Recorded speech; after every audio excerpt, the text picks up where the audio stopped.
Today, we're digging into the mind of a true business legend, Jack Ma. We're going to break down the playbook that took him from a life filled with rejection to building one of the biggest companies on the planet. Let's just start right here. This isn't some motivational poster quote. This is from the man himself, the founder of Alibaba. And it's a huge reminder that the road to success is often paved with a whole lot of failure. Before the billions, before the global empire we all know today, there was just a long, long string of failures. And it's a story that's almost hard to wrap your head around.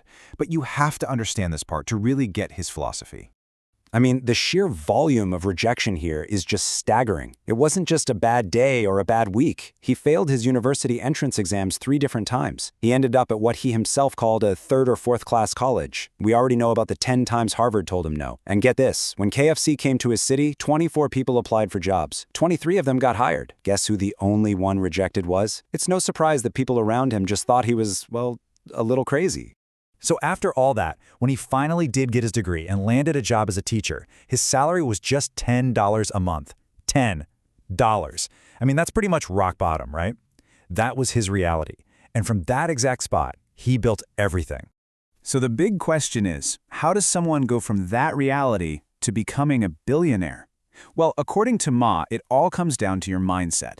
He started noticing this specific pattern that separated the people who really make it from, well, everyone else.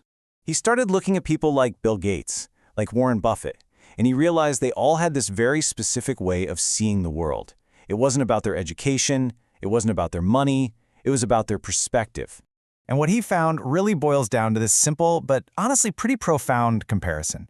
On one side, you have successful people. They're always optimistic. They're looking to the future. They try to solve problems. And on the other side, well, other people tend to complain. They focus on right now. And they just dwell on problems instead of fixing them. This difference is everything. And this quote right here, this is the heart of it all.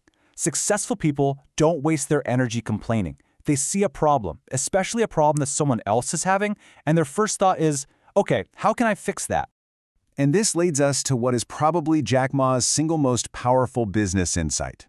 He argues that the secret to finding a game-changing idea isn't hidden away in some genius laboratory.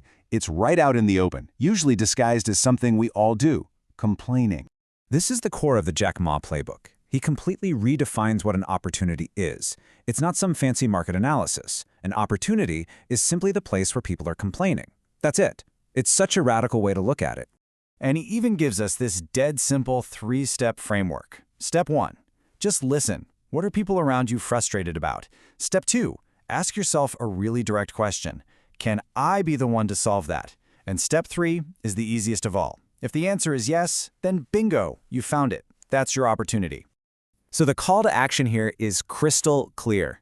Stop being one of the complainers. Instead, let their complaints become your cue. When everyone else is whining about something, for you, that should be a massive signal. That's the starting gun, telling you to get to work. Okay, so you've found an opportunity hidden inside a complaint. But to build something, you need people to believe in you, right?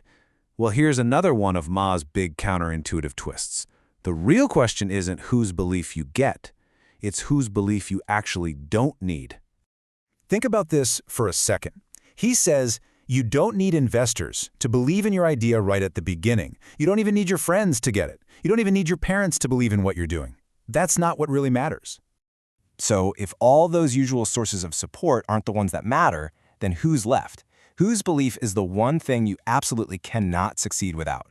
That's it. The only belief that truly fundamentally matters is your own, and the belief of the small team that's working day and night right alongside you.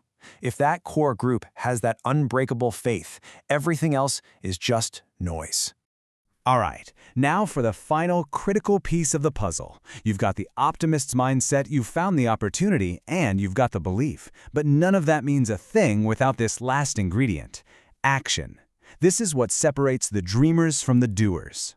Ma points out this cycle that, let's be honest, we can probably all relate to. In the evening, you're thinking, I have a fantastic, world-changing idea. You get all excited, you're inspired, but then what happens in the morning?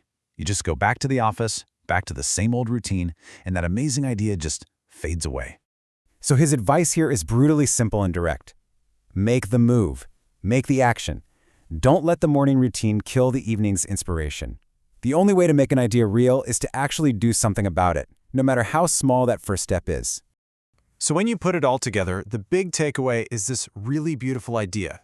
The path to building something for yourself is actually found by building something for other people. You solve their complaints, you make them successful, you make them happy. And in doing that, their success becomes your success. And that leaves us with this final question. We all have those fantastic evening ideas. The real question that Jack Ma's philosophy leaves us with is, what are you actually going to do about it when the sun comes up?